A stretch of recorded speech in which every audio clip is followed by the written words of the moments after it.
अस्सलामुअलैकुम वरहमतुल्लाहि वबरकातुहू। जी मेरे सामीन, आप इस वक्त DF इस्लामी चैनल देख रहे हैं। आपसे गुजारिश है कि मज़ीद कुर्बानी के मसाइल जानने के लिए हमारे चैनल को सब्सक्राइब कर दें। एक दोस्त ने सवाल किया कि क्या औरत पर भी कुर्बानी वाजिब होती है?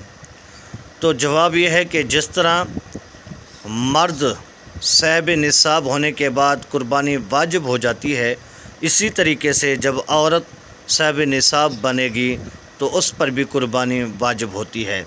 मर्द और औरत साहिब निसाब होने के बाद अगर वो कुर्बानी नहीं देंगे तो गुनाहगार होंगे, क्योंकि साहिब निसाब बनने के बाद उन पे कुर्बानी वाजिब हो जाती है। कुर्बानी करनी चाहिए, अगर कुर्बानी नहीं करेंगे तो गुनाहगार होंगे।